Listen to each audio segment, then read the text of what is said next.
हरियाणा की हर अपडेट के लिए बेल आइकन दबाएं और सब्सक्राइब करें STV हरियाणा न्यूज। नमस्कार, स्वागत है आपका खास पेशकश में। मैं हूं नंदिनी मिश्रा आपके साथ। कोरोना को लेकर डर पहले ही हर एक जन में बना हुआ था, लेकिन अब डेल्टा प्लस नाम के इस नए वेरिएंट ने लोगों में और भी ज्यादा खौफ ला दिया है। डेल्टा प्लस वेरिएंट के लगातार मामले बढ़ रहे हैं और कहीं ना कहीं ये और भी ज्यादा डरने की बात है, कहीं ये डेल्टा प्लस वेरिएंट तीसरी वेव की वजह न बन जाए। देखिए रिपोर्ट।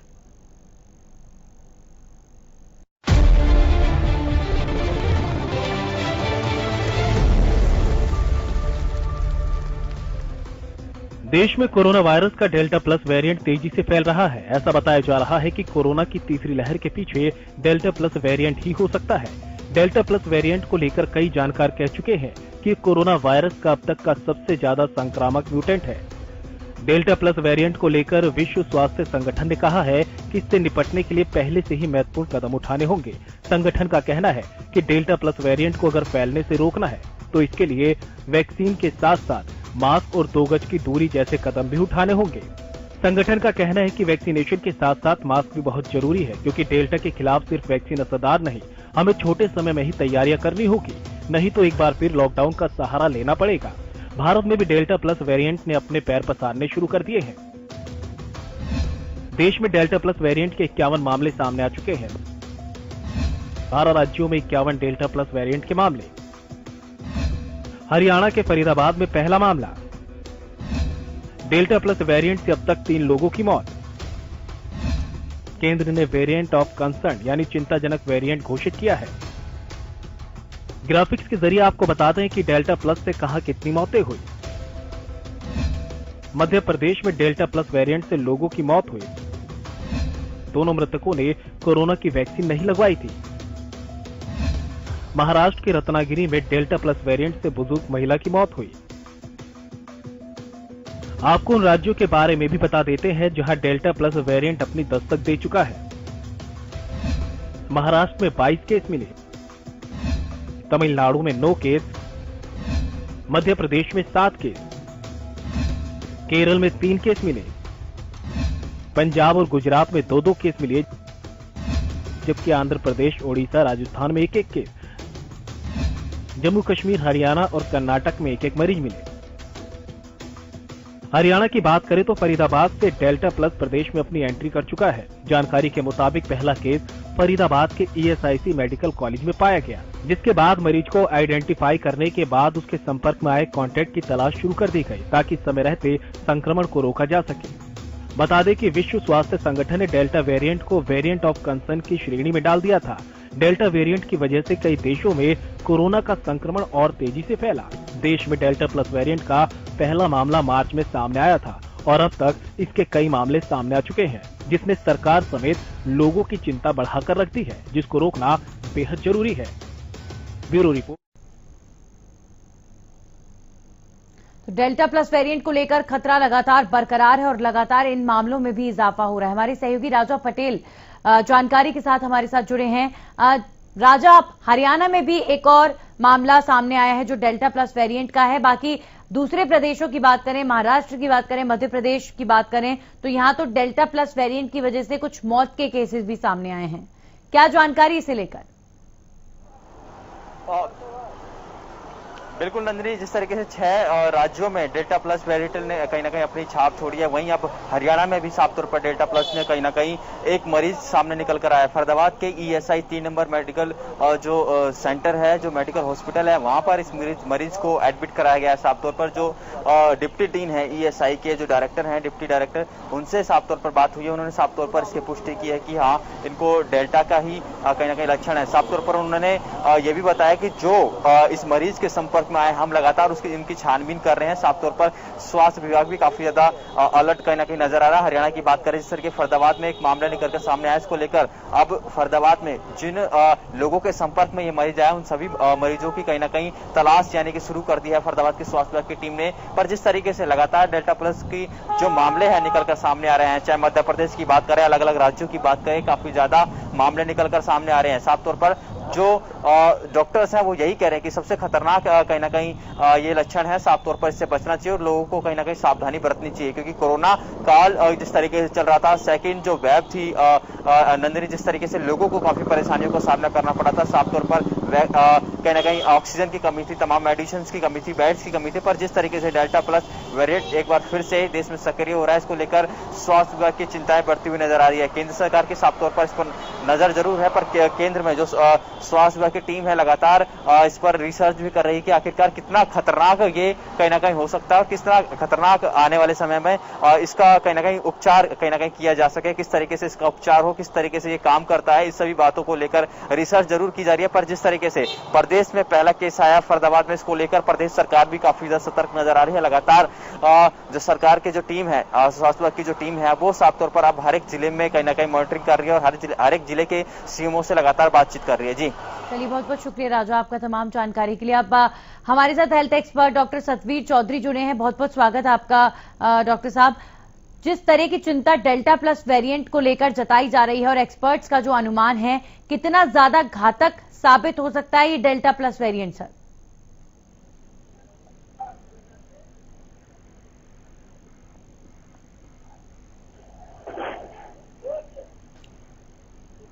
सतवीर जी, मेरी आवाज आप तक पहुंच रही है सर?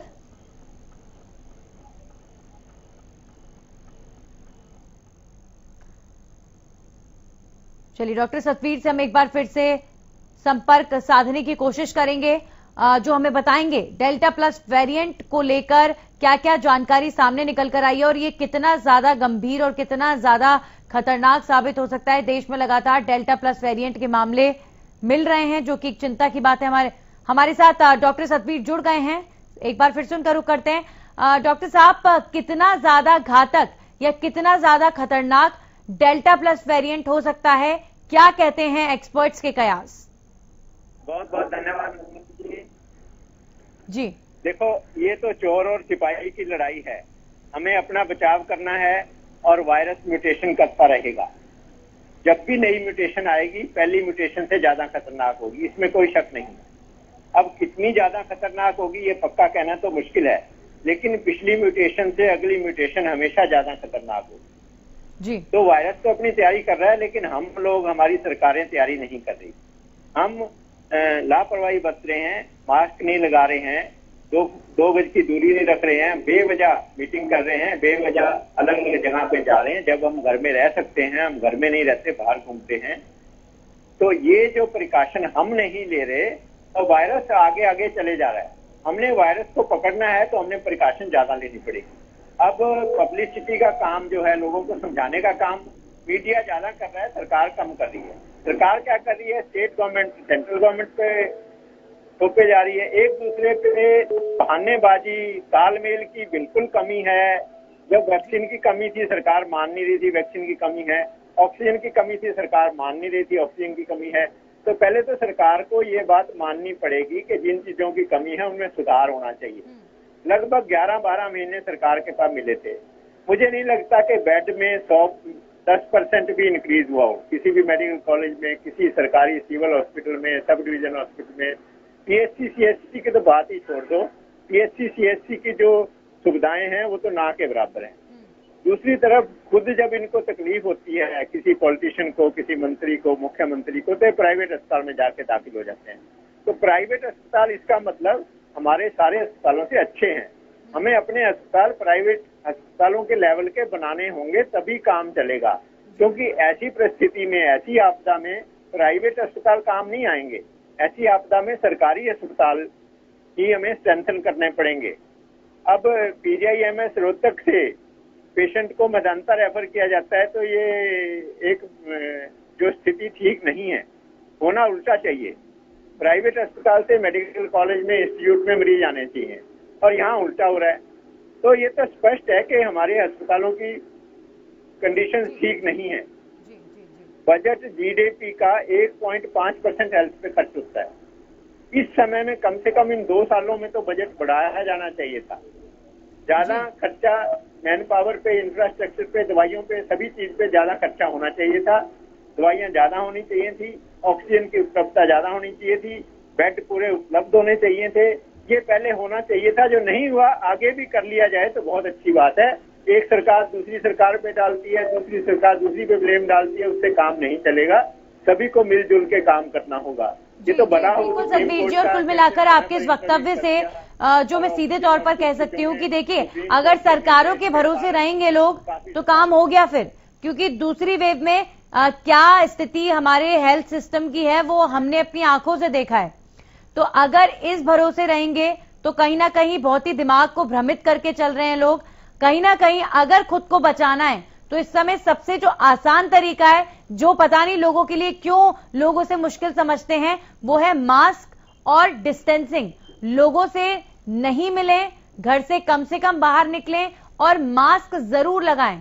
लेकिन इतनी छोटी सी बात भी सर, सेकेंड वेव के इतने भयानक रूप के बावजूद भी लोग अभी तक इसकी इंपॉर्टेंस नहीं समझ पाए, जो कि बहुत ही ज्यादा अफसोसजनक है। लोगों की सपोर्ट में मैं कहना चाहूंगा, अब लोगों ने ये समझ लिया है कि हमें कोरोना के साथ रहना है।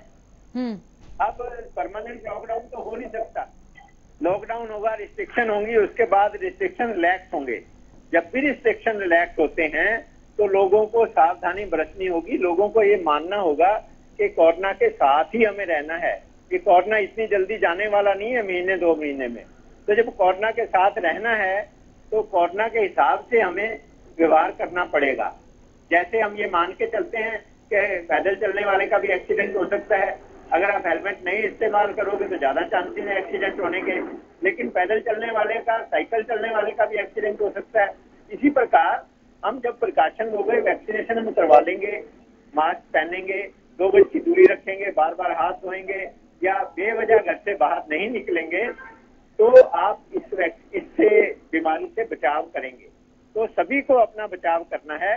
सरकार की ज्यादा जिम्मेवारी, सरकार जिम्मेवारी नहीं भी निभा रही तो लोगों को तो जिम्मेवारी निभानी चाहिए अपनी।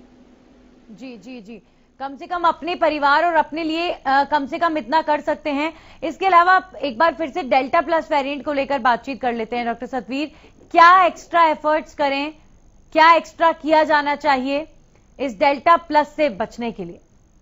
डेल्टा प्लस डेफिनेटली पुराने जो वेरिएंट है उनसे ज्यादा खतरनाक है, इसमें कोई शक नहीं है। लेकिन एक लोग ये समझते हैं कि डेल्टा प्लस जो है ना, वैक्सीनेशन के बाद भी डेल्टा प्लस हो जाएगा। अगर हो भी जाएगा तो उतना खतरनाक नहीं होगा जितना बिना वैक्सीनेटेड आदमी को होगा। है तो उसी का भाई बनना, उसी की वेरिएशन है ना, कुछ ना कुछ इम्यूनिटी तो जरूर मिलेगी, ये मैं गारंटी से कह सकता हूँ। हो सकता है पूरी इम्यूनिटी ना मिले, क्योंकि वायरस ने म्यूटेशन कर ली है, वायरस ने अपना बदलाव कर लिया है। कोई भी, अब एक उदाहरण हम दे रहे थे कि चूहादानी घर में लेके आते हो आप, तो अगर उसमें चूहा 10 घंटे 12 घंटे बंद पड़ा रहता है तो बाकी चूहे जो घर के हैं वो जान जाते हैं कि ये चूहादानी है, ये किस लिए है। तो चूहे अपनी स्ट्रेटजी चेंज कर लेते हैं। इसी प्रकार कोई भी जीव है, चाहे कीड़ी है, चाहे मच्छर है, चाहे मक्खी है, चाहे कोई वायरस है, चाहे कोई बैक्टीरिया है, वो अपनी स्ट्रेटजी चेंज करता है। क्योंकि हर जीव की ये टेंडेंसी है कि वो कैसे ज्यादा से ज्यादा जिंदा रहे, कैसे अपनी प्रोपेगेशन करे, कैसे अपनी आगे बढ़ोतरी करे। जैसे इंसान और जानवर करते हैं, इसी प्रकार वायरस बैक्टीरिया भी कोशिश करते हैं कि ज्यादा से ज्यादा जिंदा रहें, अपनी प्रोपेगेशन करें। तो वो तो करेंगे ही। दिक्कत हमारी तरफ से है, हम काम नहीं कर रहे और ब्लेम हम वायरस को कर रहे हैं। वायरस तो करता ही रहेगा। अगर हम जुड़ करके आपस में मिल के अच्छी तरह वायरस का मुकाबला करेंगे और सारी जो गाइडलाइन है उनका पालन करेंगे तो हम वायरस को हरा पाएंगे। और अगर नहीं करेंगे तो फिर वायरस हमारे पे हावी हो जाएगा। ये फैसला हमने करना है, हमारी सरकार ने फैसला करना है कि उससे जोरदार तरीके से लड़ना है या चुपचाप हाथ पर हाथ धरे बैठे रहना है। जी जी जी बिल्कुल। और ये जो वक्त मिला है, तीसरी वेव को लेकर कयास लगाए जा रहे हैं, कई एक्सपर्ट्स कह रहे हैं कि आना तय है। तो जब इतने एक्सपर्ट्स कह रहे हैं, इतने डॉक्टर्स कह रहे हैं कि तीसरी वेव आना तय है, और उसके बीच जब ये जो वक्त मिला है तो उसमें हम प्रशासन से, शासन से यही उम्मीद कर सकते हैं कि जो हॉस्पिटल्स हैं या कोविड सेंटर्स हैं वो उनकी तादाद बढ़ाई जाए, और इसके अलावा ऑक्सीजन के प्लांट्स लगे ज्यादा से ज्यादा, मतलब जमीनी स्तर पर काम हो। लेकिन बहुत ही ज्यादा अफसोसजनक है कि ऐसी कोई खबर या ऐसी कोई जानकारी कि कुछ स्पेशल किया जा रहा हो, कोविड की तीसरी वेव से निपटने के लिए कोई बड़ा कदम उठाया जा रहा हो, ऐसा कुछ नजर नहीं आ रहा अभी दूर दूर तक। बिल्कुल ठीक बात है। अफसोस की बात यह है कि सबको पता है क्या करना है, लेकिन कर नहीं रहे। सबको ये बात पता है कि अगली वेव ना आए, इसके लिए क्या करना है, क्या प्रचार करना है, लेकिन कर कोई नहीं रहा। वो कहते हैं ना, जागते को तो सोंदे नू जगाना आसान है, जागते नू हसाना बहुत मुश्किल है। सबको पता है क्या करना है, सबको ये पता है मास्क पहनना है, सबको पता है 2 गज की दूरी रखनी है, सबको पता है बार बार हाथ धोने, लेकिन फिर भी नहीं धो रहे। तो ये और भी ज्यादा मुश्किल है, क्योंकि जागते हुए सोते हुए को तो जगाना आसान है, जो पहले ही जाग रहा है उसको कैसे जगाएं। तो हमारी सरकारें भी सो रही हैं।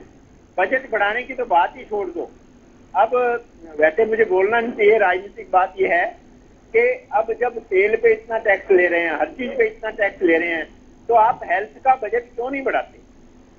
क्यों नहीं बेड बढ़ाए जाते? क्यों नहीं ऑक्सीजन बढ़ाई जाती? आपके पास 1 साल पहले मिला था, अब भी आपके हो सकता है 2-3 महीने लगे थर्ड वेव आने में, और अगर हम कोशिश अच्छी करेंगे तो शायद थर्ड वेव ना भी आए। लेकिन अगर थर्ड वेव आती है तो उसकी तैयारी पूरी होनी चाहिए, बजट बढ़ाया जाना चाहिए, मैन पावर, इंफ्रास्ट्रक्चर, दवाइयां, बेड सभी ज्यादा होने चाहिए। जी सतवीर जी, वैक्सीनेशन को लेकर आपका क्या ख्याल है? जिस स्पीड के साथ, जिस गति के साथ अभी देश में वैक्सीनेशन का अभियान चल रहा है, क्या उसे आप सही मानते हैं या भी और ज्यादा जरूरत है? वैक्सीनेशन और ज्यादा जरूरत है, खास तौर से ग्रामीण इलाकों में। ग्रामीण इलाके 2-3 तरह से सफर कर रहे हैं। पहली बात तो वहां लोग ज्यादा पढ़े लिखे नहीं है, वो अपना रजिस्ट्रेशन नहीं कर पा रहे। दूसरी बात, जो वहां पढ़ा लिखा भी है उसको भी करने में मुश्किल आ रही है। तीसरी बात, लाइट नहीं होती, वहां सिग्नल नहीं होता। तो शहर के लोग, पढ़े लिखे लोग ज्यादा रजिस्ट्रेशन कर पा रहे हैं, गांव के लोग, रिमोट के लोग ज्यादा रजिस्ट्रेशन नहीं कर पा रहे। सरकार को खुद वहां जाकर के, सरकार के नुमाइंदों को खुद जाके उनकी रजिस्ट्रेशन करनी चाहिए, उनकी वैक्सीनेशन करनी चाहिए। वो डबल मार, गरीब आदमी और जो पेरिफेरी का आदमी है, मजदूर और किसान आदमी है, वो दोहरी मार झेल रहा है। एक तो उसका रजिस्ट्रेशन नहीं हो पा रहा, दूसरा उसके पास सुविधाएं कम है, किसी के पास मोबाइल फोन नहीं है, किसी के पास कंप्यूटर नहीं है। तो सरकार तो हमेशा गरीब आदमी, पिछड़े आदमी, जो सबसे पीछे बैठा है, उसको सोचने के लिए बैठी है, उसको सोचने के लिए बनती है, ना कि अमीर आदमी के लिए। अमीर आदमी तो प्राइवेट अस्पताल में भी लगवा लेगा, कुछ ना कुछ और तरीका भी कर लेगा। जो गरीब से गरीब आदमी है उसके लिए सरकार को ज्यादा सोचना चाहिए। इसी प्रकार एम्प्लॉयमेंट की बात है, 1 साल से लोग सब अनएम्प्लॉयमेंट झेल रहे हैं, बहुत ज्यादा पैसे की तंगी झेल रहे हैं। लेकिन जो रेडी वाला है, जो दुकानदार, छोटा दुकानदार है, या जो गरीब आदमी है, वो इसकी ज्यादा मार झेल रहा है। बिल्कुल, आर्थिक तौर पर तो एक बड़ा डाउनफॉल देखा ही है, सबने देखा है। आम आदमी जैसे तैसे काम चला रहा है और गरीब आदमी तो इसी चिंता में रोज सोता है कि कल सुबह वो 2 वक्त की रोटी का क्या करेगा।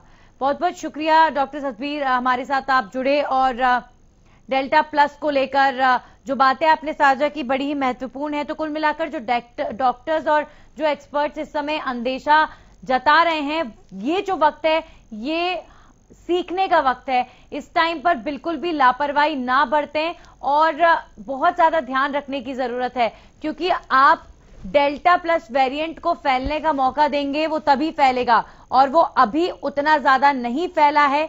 इसीलिए संभल के रहिए और तीसरी वेव ना आए, उसके लिए आप सब जानते हैं कि आपको क्या करना है।